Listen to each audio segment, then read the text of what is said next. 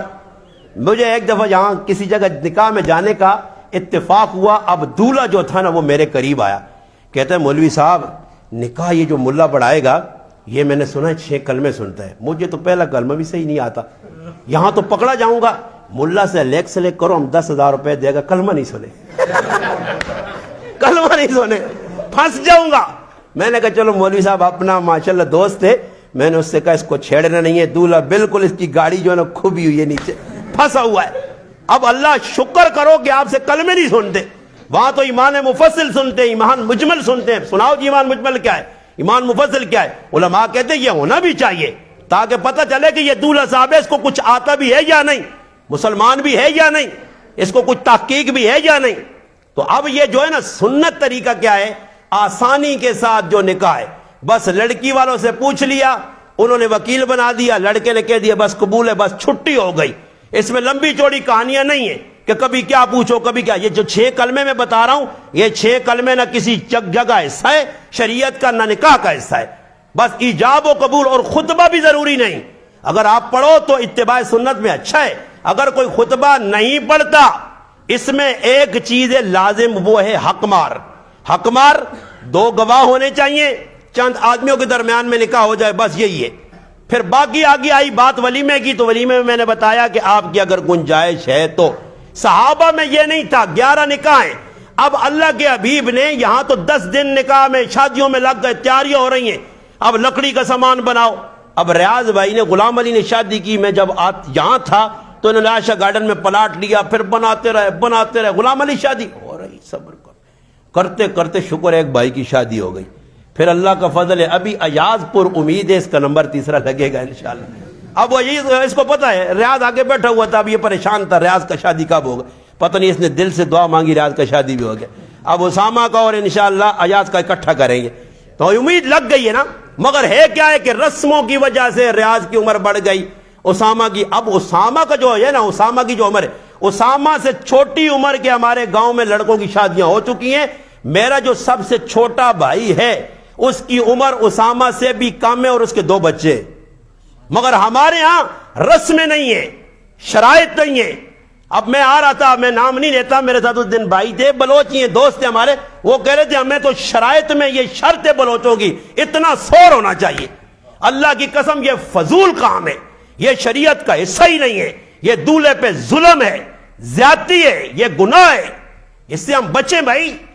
یہ کس کتاب میں لکھا ہے؟ اگر آپ میں کسی میں جرت ہے, کسی پیر بزرگ میں, مولوی میں دکھائے, کہاں لکھا ہے؟ یہ شرط ہے ہی نہیں نکاح کی. یقین مانے میری شادی ہوئی, میں نے کل بھی آپ کو اشارہ کر دیا, اتنا خرچہ, میرا کوئی سونا مونا نہیں تھا, نہ سور مانگا سسرال والوں نے, نہ میں ساس کے گھر میں گیا, نہ کرسی پہ بیٹھا, نہ ہار پہنے, نہ سہرا پہنا, نہ میں نے کوئی گانا باندھا, کچھ بھی نہیں. بس نکاح ہوا مسجد کے اندر, میں اپنے گھر آ گیا, دلہن کو لے کے وہ آ گئے شام کو. میری ہمشیرہ ایک ہی میری بہن ہے, 5 ہم بھائی, ایک بہن ہے, اس کی شادی ہوئی. ہم نے اپنے جو ہے نا داماد جو تھا اس سے کہا بھی اپنے ہمارے گھر میں نہیں آنا, نہ عورتیں آئیں نہ مرد, کچھ بھی نہ آئے, ہم اپنی بہن کو خود چھوڑنے آ جائیں گے. ہم 3-4 بھائی تھے, ایک چچا زاد بھائی تھا, عشاء کی نماز کے بعد بہن کو اپنے جو ہے نا داماد کے گھر چھوڑ کے آ گئے, بس چھٹی. اب یہاں کیا ہے, دلہن آ رہی ہے, 15 عورتیں اس کے ساتھ آ رہی ہیں. اب یہ رسم ہے. اللہ کے حبیب نے اپنی بیٹی کو حضرت فاطمہ الزہرا رضی اللہ تعالیٰ کو رات کو رخصت کیا. رات کی تنہائی میں ام ایمن پیدل چلا کے لے گئیں. اللہ کے حبیب کے گھر میں اعلیٰ قسم کے گھوڑے تھے, قیمتی گھوڑے. اگر اللہ کے حبیب چاہتے تو اپنی بیٹی کے لیے اللہ سے کہتے تو رب تعالیٰ اپنے محبوب کی محبت میں جنت کے گھوڑے بھیجتے کہ فاطمہ جنت کی عورتوں کی سردار ہے, اسے جنت کے گھوڑوں پہ بٹھا کے لے جایا جائے. مگر گھر کا مطالبہ نہیں. اب سیرت نافع رحمت اللہ علیہ نے سیرت علی لکھی ہے, اس میں لکھا ہے کہ حضرت علی کا مکان کچا تھا, دیواریں ٹوٹی ہوئی تھی, دیواروں سے خشک مٹی نیچے گرتی تھی, وہاں کوئی کچن کا نظام نہیں ہے, ٹیل مارگل کا نظام نہیں ہے, ڈسٹمبر اور یہ رنگ چونے کا نظام نہیں ہے. بس مقصود تھا کہ شادی ہو جائے. شادی بیٹی کی ہوئی.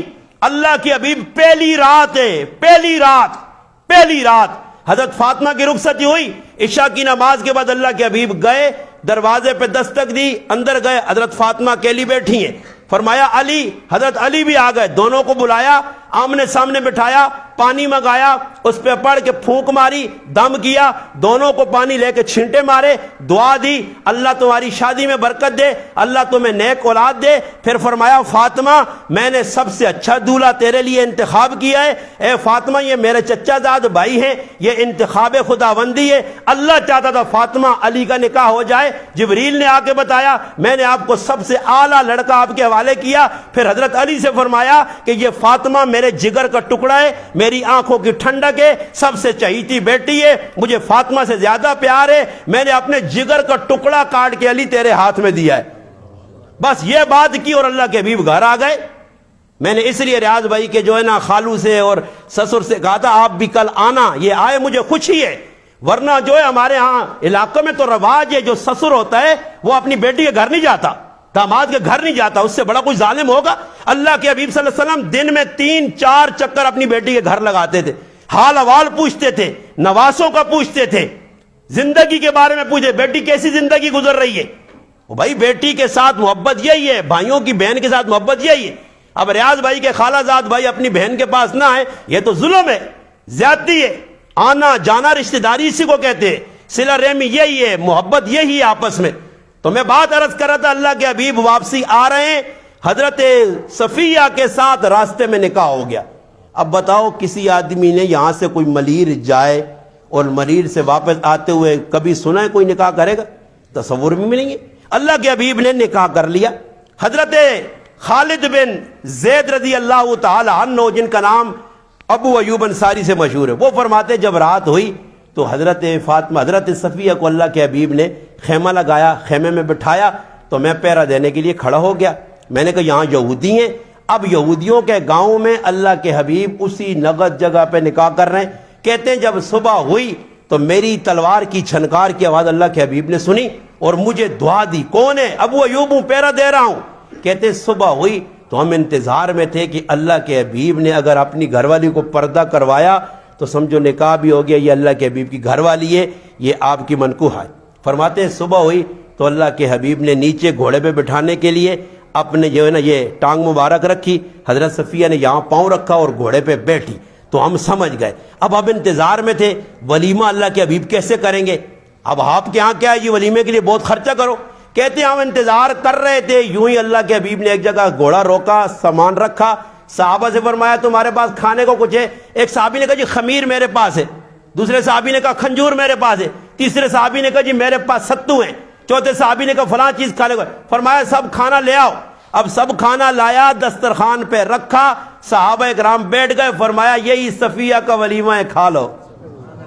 یہ ہے آسان نکاح، اہتمام نہیں ہے۔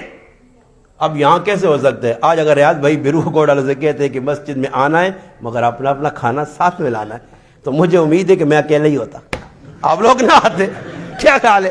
کون کھانا لاتا ہے؟ یہ تم تو کھانے کے لیے آتے ہیں، ہم تو انتظار میں ہوتے ہیں کوئی مرے تو تب۔ یہ موقع ہے، مسلح اس ٹائم نہ مسلمان، اس کا موت کے ساتھ، خوشی کے ساتھ، ہر چیز کے ساتھ کھانا ٹچ کیا ہوا ہے۔ کھانے کے بغیر کوئی تقریب منعقد نہیں ہوگی۔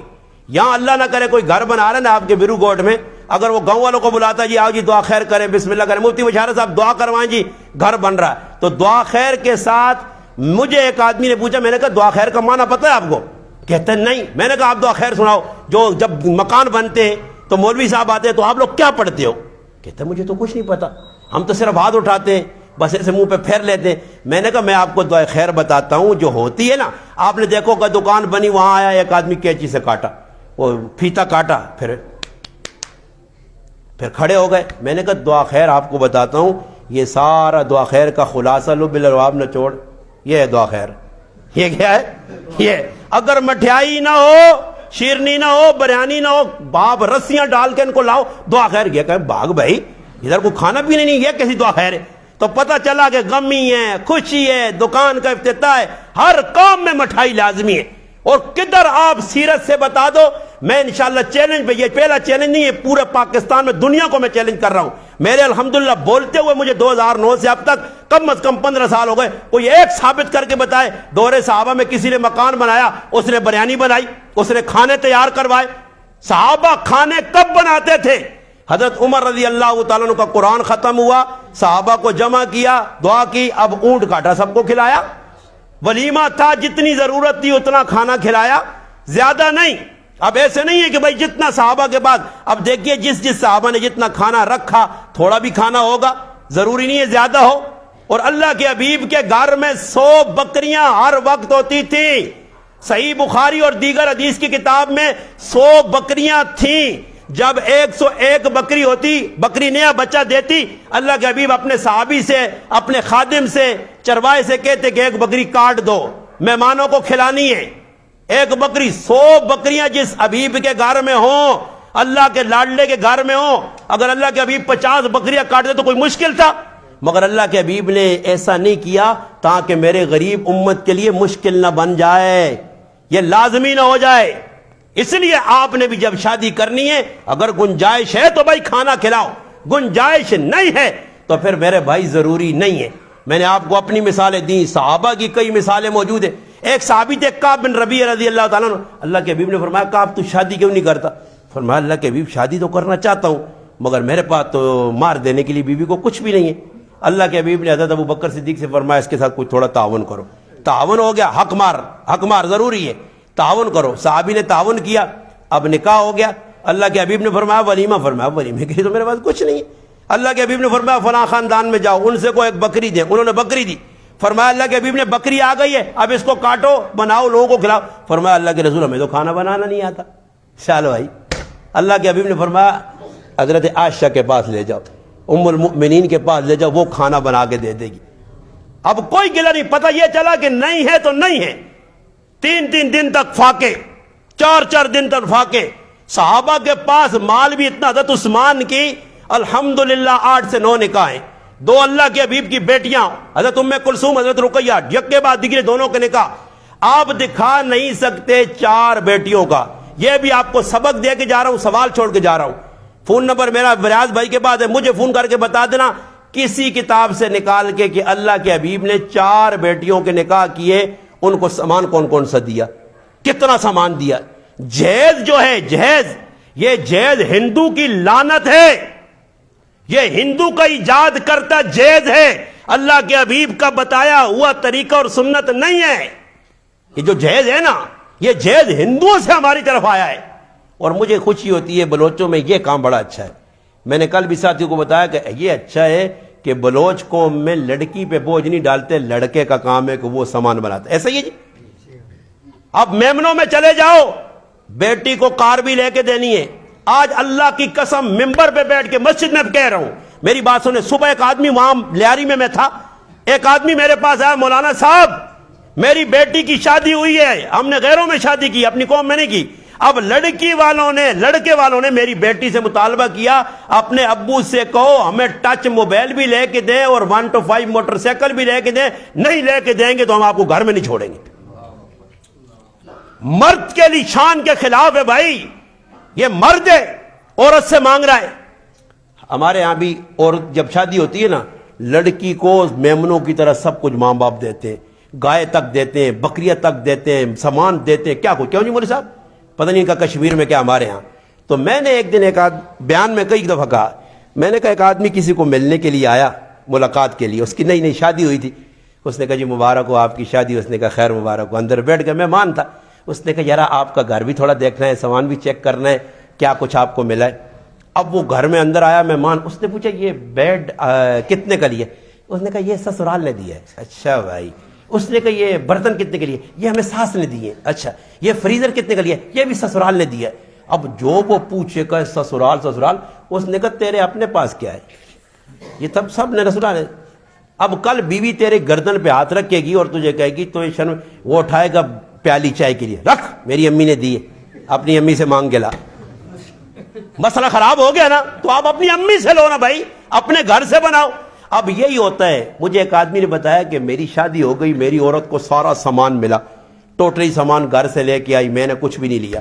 اب کہتے ہیں ایک دفعہ ایسے ہوا کہ ایک پیالی کا کنڈا ٹوٹ گیا. اب کہتا ہے وہ پیالی کا کنڈا ٹوٹا, اس نے کچرے میں پھینکنے کی بجائے وہ کنڈے کو موڑ کے اوپر کانس کے رکھ دیا. میں نے کہا یہ اللہ کی بندی کیا کر رہی ہے؟ کہتی میری امی کے گھر کی میری مرضی ہے, میں جو کروں. اب خامد نہیں کہہ سکتا کہ آپ غلط کر رہی ہو. اب مہمان آئیں گے, مرضی ہے عورت کی, برتن اتارے تو اتارے, نہیں بسترے تو لڑائی. اس لیے میرے بھائی آپ ان رسموں سے بچ کے, اللہ کے حبیب کی میں نے ایک شادی بدل. دوسری بات جو میں کر کے اپنی بات کو کلیئر کرتا ہوں, میری بات ختم ہو جائے گی. دوسری بات یہ ہے کہ آپ کے ہاں پتہ نہیں بلوچوں میں کیا رسم ہے, ہمارے ہاں تو لڑکی کا رشتہ دیکھنے کے لیے عورتیں جاتی ہیں, لڑکی پسند کر کے لاؤ. مردوں کو کام ہی کوئی نہیں ہے. مرد گھر میں ابو ہے, محنت, بچی بڑی ہوئی, سارا خرچہ ابو نے کیا. اب امی کی حکمرانی ہے بھائی, عورتوں کی حکمرانی ہے. میں ایک جگہ نکاح پڑھانے گیا, ہم بیٹھے ہوئے, میں نے کہا جی کتنا مار رکھے, مار کتنا لکھنا چاہیے. اب میرے اگر کل پوچھو تو ان کی تو اپنی ترتیب تھی, بزرگوں نے کہا جی ہم نے رکھ دیا. اگر میرے بس میں ہوتا تو میں ریاض بھائی کا 50,000 سے زیادہ مار نہ رکھنے دیتا نہ صحیح ہے. اب یہ 11 لاکھ روپے ہیں بھائی, یہ 11 لاکھ روپے جب تک ریاض نہیں دے گا یہ قیامت کی صبح تک مجرم ہے. اور بیوی کا مار دیے بغیر مر گیا, قیامت کے روز جہاں سے اس کو رسی ڈلے گی. اور یہ دینا ہے اس کو. معافی شافی راستے میں مجھے پوچھ رہے تھے نا بھائی لوگ, مفتی صاحب بھی تھا, میں نے کہا مار معاف شاف ہو, یہ آپ کی کتابوں میں بلوچوں کی لکھا ہوگا, اللہ رسول کی کتابوں میں مار معاف نہیں ہے. اب آپ کو اس پہ جھٹکا لگے گا کیونکہ آپ میں سے کسی نے دیا ہی نہیں ہے. اب بتاؤ یار, مجھے بڑا مفتی صاحب دکھ ہوتا ہے, ایک مرد آدمی ہو, بڑی بڑی مونچھیں رکھی اور بیوی سے معاف کر معاف کر معاف کر. وہ شرم کر یار, اتنی بڑی بڑی مونچھیں اور پھر مار معاف. اچھا یہ بتاؤ کہ مار دینے کے لیے لکھا جاتا ہے یا معاف کرنے کے لیے؟ جی ہاں, دینے کے لیے. تو پھر معافی کس چیز کی؟ مار معاف نہیں ہوگا. مار معاف کرنے کی جو شرط لکھی علماء نے وہ آپ میں ہوگی نہیں. مار معاف کرنے کی شرط میں آپ کو طریقہ اس کو بتاتا ہوں. یہ عورت کا حق مارے, 10 لاکھ 12 لاکھ سونا ہے جو بھی ہے. اب خامد کا کام ہے وہ ساری چیزیں اکٹھی کرے, کرنے کے بعد عورت کو کہے یہ ہے بھائی آپ کا سور, یہ ہے آپ کے پیسے, یہ میں نے آپ کا مار ادا کر دیا, یہ لے لو. اب وہ عورت لے کے ابو کو دے, امی کو دے, بہن کو دے, چاچا کو دے, خود کھائے, محلے والوں کو دے, جدھر مرضی ہے اڑائے. اگر اس کے دل میں آئے تو خامد کو واپس کرے, یہ ہوگا مار معاف. ایسے کرتے ہو آپ لوگ؟ ایسے نہیں کرتے ہو. یہ بات یاد رکھنا, علماء سے پوچھنا, مفتیان کرام سے, ایسے معاف نہیں ہوتا. کیا وہ عورت آپ اب وہ ڈر کے مارے بھی معاف کرے گی. بعض خامد تو ڈنڈا لے لیتے ہیں, پکڑ کے معاف کر, نہیں تو سر میں لگاؤں گا. اب پہلے دن وہ دلہا نے نہیں کہتی صحیح معاف کیا. ایسے معاف ہو نہیں ہوتا. اگر آپ کے پاس نقد نہیں ہے تو آپ تھوڑا تھوڑا کر کے دیتے رہو, تھوڑا تھوڑا کر کے دیتے رہو, اس سے آپ کا مہر معاف ہو جائے گا. جو بات عرض کر رہا تھا, رشتہ دیکھنے جانا ہے, اس میں عورتوں کو انوالو ہی نہیں کرو. اللہ کے حبیب صلی اللہ علیہ وسلم کے دور میں عورتیں لڑکیوں کا رشتہ دیکھنے نہیں جاتی تھی, مرد بار سے بات کرتے تھے. اللہ کے حبیب صلی اللہ علیہ وسلم کے دور میں ام المؤمنین سیدہ عائشہ رضی اللہ تعالیٰ عنہ کی شادی کیسے ہوئی؟ صحیح بخاری میں کہ امی عائشہ صدیقہ فرماتی ہیں میں بار اپنی سہیلیوں کے ساتھ جھولا جھول رہی تھی, اچانک میری والدہ ام رومان آئی, بیٹی یہاں آ جاؤ. کہتی ہے مجھے لے کے آئی, دروازے کے پاس پہنچایا, میرا سانس پھول رہا تھا, سانس میرا اپنی جگہ پہ آیا, اندر لے کے آئی, پانی لیا, میرے منہ کو صاف کیا, دوپٹہ پہنایا, اور میں نے دیکھا اللہ کے حبیب ہمارے گھر میں بیٹھے, اللہ کے رسول کے قریب لا کے بٹھا دیا, فرمایا عائشہ تیری شادی ہو گئی ہے. چیلنج دے کے کہتا ہوں جتنے بیٹھے ہو, اس سے زیادہ میری ماں ام المؤمنین کی شادی دکھاؤ, کوئی بارات دکھاؤ, عورتوں کو جمع ہونا دکھاؤ, نکاح کی تقریب میں کھانے تقسیم ہونا دکھانا آپ کا کام ہے. انشاءاللہ میں پورے پاکستان سے معافی مانگ لوں گا, مگر آپ نہیں دکھا سکتے کہ میری ماں کی شادی ایسے ہوئی ہے. وہ روحانی ماں ہے, وجدانی ماں ہے, ایمانی ماں ہے, قرآنی ماں ہے. قرآن سے تو پوچھے نا بھائی. اللہ پاک فرما رہے ہیں النبی اولا بالمؤمنین من انفسہم وازواجہ امہاتہم, ہماری مائیں وہ ہمارے لیے تقلید مسلمان عورت کو کرنی ہے ان کی. ہم مغرب کو نہیں دیکھیں گے, ہم بلوچی رواج کو نہیں دیکھیں گے, ہم نہیں دیکھیں گے سندھی کیا کر رہے ہیں, مہاجر کیا کر رہے ہیں, میمن کیا کر رہے ہیں, پنجابی کیا کر رہے ہیں, بلوچ کیا کر رہے ہیں, پٹھان کیا. نہیں بھائی, ہم مسلمان ہیں, اور مسلمان وہ کام کرے گا جو اللہ کے حبیب نے بتایا. تو اللہ کے حبیب کی شادی ہے, حضرت فاطمہ رضی اللہ تعالیٰ عنہ کی شادی آسانی سے رخصتی ہو گئی, حضرت عائشہ رضی اللہ عنہ کی آسانی سے رخصتی ہو گئی, پھر حضرت صفیہ کی میں نے بتایا آسانی سے رخصتی ہو گئی. ایک عورت زینب بنت جاش جن کا قرآن میں تذکرہ ہے، ان کے بارے میں آتا ہے کہ سب سے بڑا ولیمہ اللہ کے حبیب نے حضرت زینب کا کیا، جس میں آپ نے بکری کاٹ کے صحابہ کو کھلائی، بس اس سے بڑا ولیمہ کوئی بھی نہیں ہے، خرچہ کوئی نہیں ہے۔ اور رشتہ وہاں باپ دیکھتا تھا، اب یہاں کیا ہوتا ہے، باپ اگر کہتا نا یہ جی مجھے پسند ہے لڑکا بڑا حافظ قاری ہے، والدہ کہتے ہیں نہیں جی ہمیں تو ملا نہیں اچھا لگتا، ہمیں تو وہ لڑکا چاہیے جو نوکری کرے، اسٹیل مل میں، بن قاسم پورٹ میں، فلانی جگہ نوکر ہو۔ پہلے پوچھتے ہیں لڑکا کیا کام کرتا ہے، کار کیا کرتا ہے، اچھا وہ بتائیں گے، پھر پوچھتے ہیں گاڑی وغیرہ ہے آپ کے پاس، اچھا پھر کہیں گے کہ لڑکے کے پاس یہ ہے۔ اب وہ لڑکی والے لڑکے کے گھر میں جا رہے ہیں، یہ پوچھ رہے ہیں، اب لڑکی کے گھر میں دولہا والے جا رہے ہیں تو یہ اس سے پوچھتے ہیں آپ کی لڑکی کتنی پڑھی ہوئی ہے، کیا کرتی ہے، بال چھوٹے ہیں لمبے، آنکھیں گول ہیں کالی ہیں پیلی ہیں نیلی ہیں، یہ کو پوچھنے کی باتیں، اس پہ رشتے کرو گے۔ میں سچ بات کہتا ہوں، آپ مانو نہ مانو، حدیث میں آتا ہے اللہ کے محبوب نے فرمایا تنخق المرء لاربعین، فرمایا عورت کے ساتھ 4 وجہ سے نکاح کیا جاتا ہے۔ پہلے کیا دیکھا جاتا ہے، فرمایا اس کا جمال دیکھا جاتا ہے، اس کا حسن دیکھا جاتا ہے، حسب نسب دیکھا جاتا ہے، پیسہ دیکھا جاتا ہے، یہ ساری چیزیں دیکھی جاتی ہیں۔ فرمایا اس کا دین دیکھا جاتا ہے۔ فرمایا صحابہ سے فَاظْفُرْ بِذَاتِ الدِّین، تم جمال کے پیچھے نہ جانا، جائیداد کے پیچھے نہ جانا، خوبصورتی کے پیچھے نہ جانا، خاندانی روایات کے پیچھے نہ جانا، دین کو اختیار کرنا، دین دیکھو۔ حسن بصری کے پاس ایک آدمی آئے کہ میں نے بیٹی کی شادی کرنی ہے، کس سے شادی کروں؟ اس نے کہا کسی نمازی سے، پرہیزگار سے شادی کرنا، اگر آپ کی بیٹی سے راضی ہوا تو اس کا خادم بنے گا، اس کی خدمت کرے گا، ناراض ہوا تو آپ کی بیٹی پہ ظلم نہیں کرے گا۔ اب یہاں ہم کرتے ہیں دنیا داروں سے، 2.5 دن گزرتے بیٹی گھر میں بیٹھی ہوئی ناراض ہو کے، پھر مطالبے ہوتے ہیں یہ لاؤ یہ لاؤ، تیری اماں نے دیا کیا ہے، یہ کیا وہ کیا، روزانہ جھگڑے۔ اور قرآن کی مولوی صاحب بیٹھے، بھائی بتائیے جو آپ روزانہ نکاح ادھر پڑھاتے ہیں ہفتے بعد مہینے بعد، نکاح کے خطبے میں کوئی ایسی آیت ہے جس میں نکاح کا تذکرہ ہو؟ ہے جی مولوی صاحب؟ نہیں۔ جو آپ نکاح پڑھاتے ہیں سورۃ نساء کی آیت پڑھتے ہیں، آپ سورت جو ہے نا آل عمران کی آیت پڑھتے ہیں، سورت احزاب کی آیت پڑھتے ہیں، اس میں نکاح کا تو نام ہی نہیں ہے۔ حالانکہ اللہ کے حبیب نے اپنے خطبے جتنے بھی نکاح کے دیے اس میں یہ 3 آیتیں پڑھی، یا ایھا الناس اتقوا ربکم الذی، آیت پڑھی، یا ایھا الذین آمنوا اتقوا اللہ حق تقاته، یا ایھا الذین آمنوا اتقوا اللہ وقولوا قولا سدیدا۔ اب سوال پیدا ہوتا ہے نکاح کی آیت کیا ہے؟ اللہ کے حبیب نے فرمایا فانکحوا ما طاب لکم من النساء مثنی وثلاث ورباع۔ ہاں جی ہے نا جی، یہ آیت پڑھی اللہ کے حبیب نے؟ نہیں پڑھی۔ نکاح میں تو یہ آیت پڑھنی چاہیے تھی، اللہ کے حبیب نے یہ نکاح میں آیت نہیں پڑھی، آپ نے وہ آیتیں پڑھی جن آیتوں میں نکاح کا تذکرہ نہیں ہے۔ علماء لکھتے ہیں آیتوں میں اصل چیز کیا تھی؟ اتقوا اللہ، اے سالک اے بھانک دونوں سن لو کان کھول کے، اللہ سے ڈرنا۔ لڑکی اللہ سے ڈرے گی تو خاوند کی اطاعت کرے گی، اس کی نافرمانی نہیں کرے گی۔ اب آپ دیکھیں، بات یاد رکھنا میرے بلوچ بھائی، میرے مسلمان بھائیوں، عورت اگر آپ کی اجازت کے بغیر، یہ مسئلہ سمجھو علماء نے لکھا ہے، اجازت کے بغیر عورت، بیوی خاوند کی اجازت کے بغیر ماں باپ کے گھر بھی نہیں جا سکتی۔ محلے گلی میں جانا تو دور کی بات ہے، یہ نہیں ہے خاوند ملیر میں کام کر رہا ہے، یہ کبھی اس گھر میں کبھی اس گھر میں کبھی اس گھر میں، یہ کیا ہے بھائی؟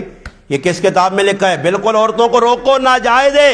اگر فرمایا خاوند کی اجازت کے بغیر عورت گھر سے باہر نکلی، جب تک واپس نہیں آئے گی اس کے اوپر ساری مخلوق لعنت کرے گی۔ ہاں یہ کون سمجھائے ان کو؟ اور کرنا کیا ہے؟ اب اس پہ میں ایک واقعہ سناتا ہوں۔ عورت جب مرد کی مانے گی اللہ رسول کی فائدہ، اللہ کے حبیب صلی اللہ علیہ وسلم کے زمانے کی بات، ایک صحابی اللہ کے راستے میں چلے گئے، عورت اکیلی تھی، اس کے ابو بیمار ہو گئے، اور صحابہ ایسے نہیں تھے ہم تو اپنی مرضی کرتے ہیں، چھوڑو جی مولیوں کی نہیں مانو، شادی میں ڈھول نہیں بجائے مزہ نہیں آئے گا، فلانا کرے مزہ نہیں آئے گا، ناچے کودیں گے نہیں مزہ نہیں آئے گا۔ شادی کا معنی کیا ہے؟ ناچنا کودنا۔ یہ تو انگریز کی تہذیب ہے، کافروں کی تہذیب ہے۔ اللہ کے حبیب کے پاس صحابیہ نے بچے کو بھیجا، کسی کو پیغام دیا، اللہ کے حبیب میرے والد سخت بیمار ہے، میرا خاوند اللہ کے راستے میں، میں ابو کے پاس جاؤں تیمارداری کے لیے؟ فرمایا خاوند نے اجازت دی تھی، فرمایا خاوند تو اجازت نہیں دے گا، وہ کہہ رہا تھا گھر میں ٹک کے رہنا، گھر میں رہنا۔ فرمایا آپ گھر میں بیٹھی رہو، ابو کی تیمارداری کے لیے بیمار پرسی کے لیے نہ جائیے، اللہ کے حبیب فرما رہے ہیں۔ وہ صحابیہ بیٹھی ہیں، سنیے ایمان افروز واقعہ ہے۔ وہ صحابیہ نہیں گئی، 2 دن گزرے 3 دن گزرے، اس کے والد کا انتقال ہو گیا۔ اب پھر پیغام بھیجا اللہ کے حبیب اب تو والد مر چکے ہیں، کیا کروں؟ والد کو دیکھنے جاؤں، دیدار کرنے جاؤں؟ ابو مر چکے ہیں، اب تو تھوڑی دیر بعد دفن ہوں گے۔ فرمایا خامد کی اجازت؟ فرمایا نہیں۔ فرمایا ابو کے گھر نہیں جا سکتی، ابو کے گھر نہیں جا سکتی۔ وہ صحابیہ نہیں گئی۔ اگر آج کی عورت ہوتی، کیا خیال ہے؟ آپ بلوچوں میں ہی لے لو، وہ خامد کا سر پھاڑ دیتی۔ تو کون ہوتا ہے روکنے والا؟ دودھ نکلتا ہے، بھائی چل اپنا گھر پاس رکھ، میں ابو کے پاس جا رہی ہوں۔ صحابیہ صبر کر کے بیٹھ گئی، کچھ بھی نہیں کہا۔ دوسرا دن ہوا تو اللہ کے محبوب نے خوشخبری سنائی، فرمایا تو نے خامد کی اطاعت کی، اللہ رسول کی بات مانی، صبر کر کے گھر میں بیٹھی، اس ماننے کی برکت سے اللہ نے تیرے والد کی مغفرت کر دی۔ تو یہ ہے بیوی مان کے چلنے والی، اپنی مرضی نہیں ہے کہ بھائی جب چاہے جائے جائے، نہیں، والدین سے رابطہ رکھنا، پیار محبت کرنا یہ لازمی ہے۔ ہمارے علاقے میں ایک شادی ہوئی، لڑکا جاتا تھا کام پہ، لڑکی جاتی تھی امی کے گھر میں، وہ کام سے تھکا ہوا آیا، دروازے پہ کنڈی لگی، کھولی، بھوکا پیاسا، اندر گھر والی نہیں ہے، وہ کبھی کس کو بلا دیا جی امی کو۔ پھر مسئلہ آیا میرے تک، تو میں نے اس عورت کو پیغام بھیجا، میں نے کہا 20 سال تک امی کو نہیں دیکھا ہے، یہ تیری امی کوئی سونے کی بنی ہوئی ہے یا کوئی اور چیز ہے تیری امی؟ وہ امی کو تو دیکھ رہی ہے، وہی امی ہے نا جس کے گھر میں 20 سال تھی، اب امی کے پاس بار بار جانا، اس سے جھگڑے بنتے۔ اس لیے ہمیں چاہیے کہ اللہ کے حبیب کی سنت پہ عمل کرے۔ میری ماں پہ تہمت لگی، اللہ کے حبیب کی اجازت سے، اللہ کے رسول میں پریشان ہوں، اپنے ابو بکر کے گھر میں جا سکتی ہوں؟ فرمایا جائیے، پوچھے بغیر نہیں گئی، پوچھ کے کام کیا۔ تو ایک کام تو آپ نے یہ کرنا ہے، عورت کا حق بنتا ہے خامد کی اطاعت کرے، اور خامد کے اوپر 3 چیزیں لازمی ہے، واجب۔ پہلی چیز واجب کیا ہے؟ اس عورت کو الگ کمرہ دے۔ اب ریاض بھائی نے جو کمرہ بنایا ہے نا، اس کمرے کے اندر ریاض بھائی کی امی کا عمل دخل نہیں، ریاض بھائی کی بہنوں کا عمل دخل نہیں، ریاض بھائی کے بھائیوں کا عمل دخل نہیں، یہ اس عورت کا کمرہ ہے جس کو بیاہ کے لائے ہیں۔ بات سمجھیں، مسئلہ بتا رہا ہوں۔ اب ایسے نہیں ہو سکتا، لڑائی کہاں بنتی ہے؟ اب اس عورت کا کمرہ ہے اپنا اکیلے، کبھی دیکھو تو نند اندر جا رہی ہے، دیکھیں یہ کیا ہے، یہ کیا ہے؟ ابے بھائی تجھے کیا ہے؟ یہ اس کا ہے، جب تیری باری آئے گی تو تجھے بھی برتن مل جائیں گے، چھوڑ دے۔ کبھی دیکھو دیور اندر گھس رہا ہے، ابے یہ اتار کے دو، بھائی تیرے برتن تھوڑی اس عورت کے، تیرا کیا کام اندر جا رہا ہے؟ اب اس سے جھگڑے بنتے۔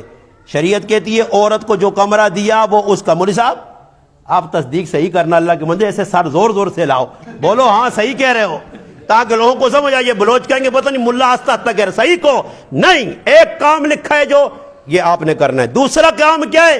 عورت کو نان نفقہ دینا، عورت کی ضروریات زندگی، اس کو کپڑے ضرورت کے لے کے دینا، گرمی سردی کے، یہ آپ پر لازمی ہے۔ آپ اس کو گردی بھی کر، سردی آئے تو سردی میں لے کے دے، ضرورت کے کپڑے لے کے دیں اس کو، اور خرچہ عورت کو دینا۔ عورت کے اوپر خرچہ کیا ہے؟ اس کو یہ نہ ہو کہ جو ہے، کبھی ایسے بھی ہو جاتا ہے کہ خامد اور بیوی میں لڑائی کیا ہوتی ہے، ایک آدمی تھا جو کماتا تھا عورت کو دیتا تھا، عورت پوچھی تھی تیرے پاس خرچہ ہے؟ کہتا میرے پاس ہے۔ اب وہ کھاتا تھا نسوار، تھوڑی دیر گزری بیٹی سے کہتا تھا میرے پاس نسوار کے پیسے نہیں، امی سے کو 10 روپے دے۔ امی کہتی تھی ابھی تو کہہ رہا تھا تیری جیب میں پیسے کدھر گئے، لڑائی لگ پڑتی۔ سارے بیوی کو نہیں دینے چاہیے، اور آزادی بھی نہیں دینی چاہیے کہ وہ کھلا نہیں، ضرورت کا خرچہ دے، تاکہ وہ امی آئے، ابو آئے، چاچا آئے، کوئی رشتہ دار آئے تو وہ اس کی خدمت کر سکے۔ اب اس کو کوئی چیز کھانی ہے ضرورت کے مطابق، ایسے بھی نہیں کرنا۔ اب میں گیا تھا راولپنڈی پروگرام کرنے، وہاں جھگڑا ہو گیا شادی میں، پتہ چلا کہ شروع میں جو سالک نیا خوشی میں جوش میں ہوتے ہیں، بیوی کو روزانہ پیزا کھلاتا تھا۔ پیزا سمجھتے ہو؟ پیزا بڑی خطرناک چیز ہے، یہ پیزا کے چکروں سے نکلنا ہے آپ نے۔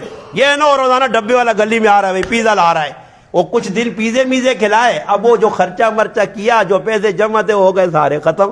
اب عورت کی تو عادت بن گئی، پیزا، اس نے کہا پیزا ہی ہے تو اب نہیں، اب روزانہ لڑائی ہو پیزے پہ، کبھی سینڈوچ کھا رہی ہیں، کبھی شوارمے منگا رہی ہیں، ایسے نہ ہو، یا پھر مطالبے کرے مجھے اس ہوٹل پہ لے کے جائے۔ نہیں بھائی، اس کو گھر میں جو میرے ہے حلال کا جتنا یہی کھانا ہے آپ نے، ہاں گنجائش ہوگی تو ہم اچھا کھانا بھی آپ کو لا کے دیں گے۔ کپڑا ضرورت کے مطابق یہ خامد کا حق بنتا ہے، اس کی رہائش کا انتظام کرے۔ ہاں اگر وہ چھوڑتی ہے ساس کو، بے شک آئے، ساس سسر کی خدمت کرنا اس لڑکی پہ لازمی نہیں ہے، اگر کرتی ہے تو یہ 700 روپے احسان کر رہی ہے، اگر دیوروں کے کپڑے دھو رہی ہے تو اللہ اس کا بھلا کرے، نہیں دھو گی تو اس سے زبردستی مفتی صاحب نہیں کروائی جا سکتی۔ باتیں سمجھ آ رہی ہیں؟ یہ ہے سنت ولیمہ، سنت نکاح۔ ہم کرتے ہیں غیر شرعی کام۔ اب ایک آدمی کی شادی ہو گئی، بڑے بھائی نے شادی کر لی، 7 بھائی ہیں، اب 6 بھائی کیا کرتے ہیں، کپڑے اتارتے ہیں، وہ ایک عورت کے ذمہ لگا، جو شادی ہو گئی۔ پھر اب اس کو ابو آئے، جب بھی فون کرے، بیٹی گھر آ رہی ہو، امی دیکھنا چاہتی ہے، وہ ابو کپڑے آج دھونے۔ اس نے کہا یار جب بھی فون کرو کپڑے کپڑے کپڑے۔ اب وہ آیا، اس نے کہا بھئی ہم نے آپ کو بیٹی دی ہے، کوئی گائے بھینس تھوڑے ہی دی ہے، یہ کیا کر رہے ہو، اتنے کپڑے رکھے؟ امی کو بولو پہلے کون دھوتا تھا؟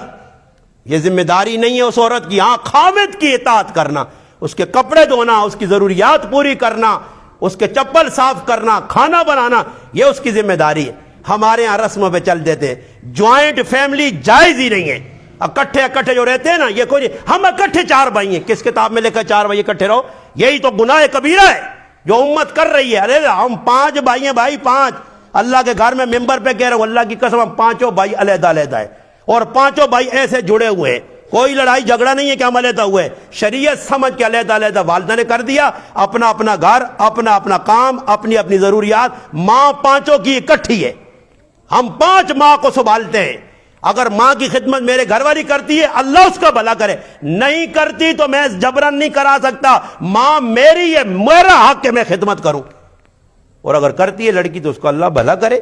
یہ باتیں سمجھ میں آئی ہیں؟ شاید ہو سکتا ہے اس سے پہلے آپ نے نہ سنی ہو، نہ کوئی آپ کو بعد میں میرے سنائے گا۔ میں پورے پاکستان میں یہی سنا رہا ہوں، اس لیے آپ بچوں کے شادیاں سنت کے مطابق کرو، اور انشاءاللہ جب سنت کے مطابق کرو گے، یہ جتنی باتیں کہی ہیں ان کو سنو بھی، سمجھو بھی، آگے پھیلاؤ بھی۔ پھر انشاءاللہ ابھی جب میں آ رہا ہوں بیرو گوڈ میں آیا تو پتہ چلا کہ وہ میں تھا تو لڑکے تھے، اب بھی کچھ لڑکے ایسے ہیں، کچھ کی جو ہے شادیاں ہوئی ہیں۔ اب شادی کا جو میں آپ کو بتاتا ہوں نا، شادی کا صحیح طریقہ تو میں نے بتا دیا، اب شادی کس عمر میں کرنی چاہیے میں آپ کو بیرو گوڈ کی مثال دیتا ہوں۔ شادی آپ نے سلمان کو دیکھا ہے؟ سلمان کو، وہ عمران بھائی کا بھانجا جو ہے سلمان ہے، سلمان نام ہے نا، سلمان کی عمر میں شادی ہونی چاہیے بھائی، بس سلمان کی عمر سے جو اوپر جا رہا ہے وہ غلط کر رہا ہے۔ سمجھ میں آئی؟ سلمان کی عمر کے لڑکوں کو شادی کر لینی چاہیے، اور اس کی شاید ہو بھی گئی ہے۔ سمجھ میں آئی؟ بس یہی مولوی صاحب یہی ہے نا، علماء نے کہا بچہ بالغ ہو اس کی شادی کر دو، گھر کو نہ دیکھو، کاروبار کو نہ دیکھو۔ ہو سکتا ہے ایک صحابی اللہ کے محبوب شادی کیے، حالات خراب ہیں، فرمایا دوسری کر لو، دوسری شادی کی، پھر اللہ کے حبیب اب تو بھوک ہے، فرمایا تیسری کر لو، پھر آئے یا رسول اللہ اب تو بڑی پریشانی ہے، اتنی پریشانی ہے کہ ایک ٹائم کی روٹی نہیں، فرمایا چوتھی کر لو۔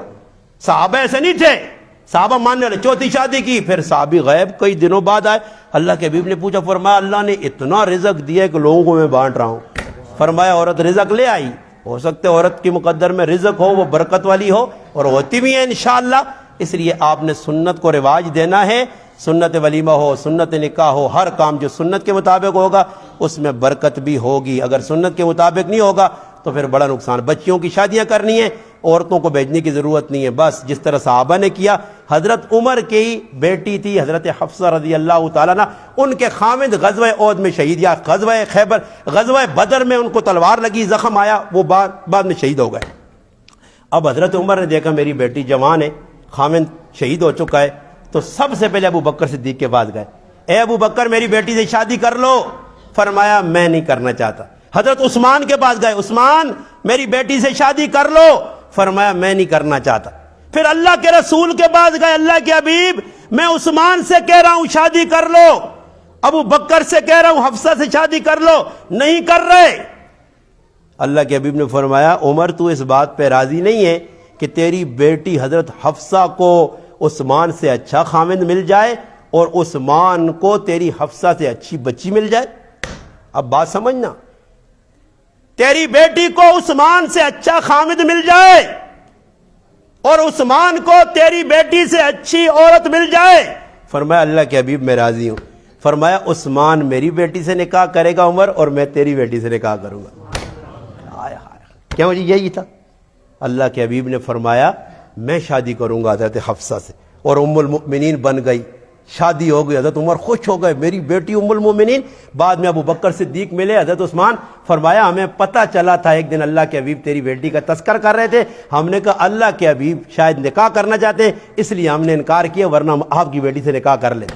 تو باپ بات کر رہا ہے، اس میں کوئی شرم محسوس نہ کرے، صحیح ہے نا جی؟ بلوچی میں کہتے ہیں لج نہ کریں، آپ نے لج مج نہیں کرنی ہے۔ جب بھی کوئی لڑکا پسند آئے نا برو گوٹ میں، بس دیکھا یہ لڑکا اچھا ہے بھائی، کام شام بھی کر رہا ہے، نماز بھی پڑھ رہا ہے، اچھا ہے، نیک ہے، ہماری بچی کو رکھ سکے گا، اس پہ آپ نے نہیں دیکھنا کہ میں اس سے پوچھوں، بس آپ کو پسند ہے، بس فٹافٹ آپ اس کے گھر میں بھیج دو جواب، ہماری بچی جوان ہے جی، ہم آپ کی بچی آپ کے بیٹے سے شادی کرنا چاہتے، ہو جائے گی۔ اور حدیث پاک میں نبی علیہ السلام نے فرمایا اگر بچی بالغ ہو گئی اور خامد اس کا پسند آیا اور پھر بھی آپ نے لیت الحال سے کام لیا اور آپ نے سستی کی، فرمایا زمین میں جتنا فساد پھیلے گا اس کے ذمہ دار تم ہوگی۔